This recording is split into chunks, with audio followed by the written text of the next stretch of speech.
إن الحمد لله نحمده ونستعينه ونستغفره ونعوذ بالله من شرور أنفسنا ومن سيئات أعمالنا من يهده الله فلا مضل له ومن يضلل فلا هادي له أشهد أن لا إله إلا الله وحده لا شريك له وأشهد أن محمدا عبده ورسوله أما بعد. Jamaah yang dirahmati Allah Subhanahu wa taala, kewajiban setiap muslim, bahkan kewajiban seluruh manusia untuk mereka mempelajari tauhid, karena dengan tauhid adalah tujuan Allah Subhanahu wa taala menciptakan jin dan manusia. Wa ma khalaqtul jinna wal insa illa liya'budun. Tidaklah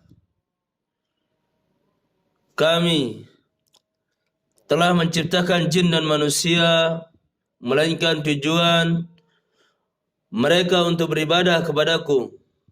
Quran surat Az-Zariyat ayat 56. Begitu juga tujuan Allah Subhanahu wa taala mengutus para nabi dan rasul adalah untuk menyampaikan dakwah tauhid ini. Walaqad ba'atsna fi kulli ummatin rasulan. Sungguh telah kami utus di setiap umat itu seorang rasul. Ani a'budullaha wajtanibut taghut. Yang mana mereka menyeru sembahlah kepada Allah dan jauhilah yang namanya taghut. Oleh karenanya mari kita mempelajari tauhid. Kenapa? Karena amalan yang tidak dilandasi dengan tauhid akan menjadi sia-sia. Doa yang tidak dilandasi dengan tauhid, maka doa tersebut tidak akan dikabulkan oleh Allah Subhanahu wa taala. Lebih daripada itu, amal yang terkadang dianggap baik justru akan menyengsarakan di dunia dan di akhirat, yaitu seluruhnya akan batal kalau tidak dilandasi dengan tauhid. Allah Subhanahu wa taala berfirman, "Wa laqad uhiya ilaika wa ilal ladzina min qablika." Sungguh telah kuwahyukan kepada engkau wahai Muhammad, dan telah kami wahyukan kepada orang-orang sebelummu, ya nabi-nabi sebelummu. Lain asyrakta la yahbatanna amaluka. Sekiranya engkau sekali berbuat syirik, maka seluruh amalanmu akan terhapus. Wala takunanna minal khasirin. Dan engkau pasti termasuk orang-orang yang merugi. Balillah fa'bud wa kun minasy syakirin. Maka hendaklah Allah saja yang kamu sembah, dan hendaklah engkau termasuk orang-orang yang bersyukur. Quran surat Az-Zumar ayat 65 sampai 66. Jadi yang diinginkan oleh Allah Subhanahu wa taala adalah bagaimana amalan yang kita kerjakan ini didasari oleh tauhid. Karena tauhid adalah dasar untuk diterimanya amalan. Allah Subhanahu wa taala berfirman, "Wa ma umiru illa liya'budullah mukhlishina lahuddin." Tidaklah kami memerintahkan kalian beribadah kepada Allah Subhanahu wa taala kecuali agar kalian ikhlas mentauhidkan Allah Subhanahu wa taala. Akan tetapi sungguh ironi, dalam skala Islam pada umumnya, untuk mendapatkan pelajaran tauhid ini, mereka sangat membencinya, mereka menolaknya, bahkan mereka lebih asik untuk membahas tema-tema yang lain, judul-judul yang lain, sehingga ketika mereka dibahas masalah tauhid, mereka lari darinya, mereka benci darinya.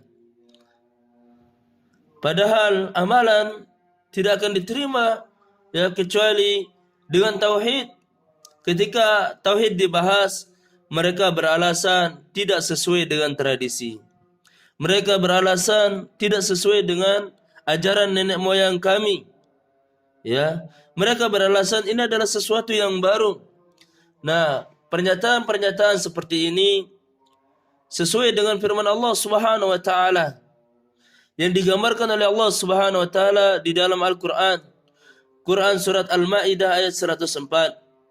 Wa idza qila lahum ta'alu ila ma anzalallah wa ila ar-rasul qalu hasbuna ma wajadna alaihi aba'ana awalau kana aba'uhum la ya'lamuna syai'an wa la yahtadun.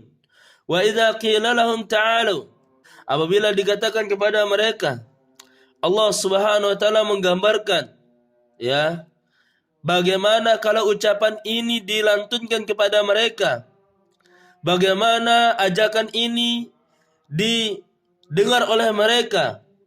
Apabila dikatakan kepada mereka, Allah Subhanahu wa taala berfirman, wa idza qila lahum ta'alu, apabila dikatakan kepada mereka, ta'alu, marilah kembali, ila ma anzalallah, marilah kita mengikuti apa yang diturunkan oleh Allah, wa ila rasul, dan ajaran yang telah dicontohkan oleh Rasul.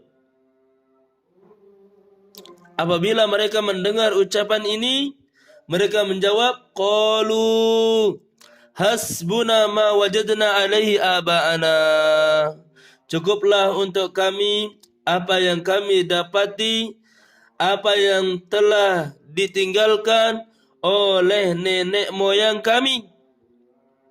Inilah jawaban orang-orang musyrikin, ya, yang ditinggalkan oleh nenek moyang kami, cukup bagi kami. Padahal seorang dai itu mengajak kepada Allah dan Rasulnya, maka dia akan membantah dengan bantahan, cukup bagi kami apa yang ditinggalkan nenek moyang kami. Maka Allah Subhanahu wa taala membantah di sini, awalau kana aba'uhum la ya'lamuna syai'an.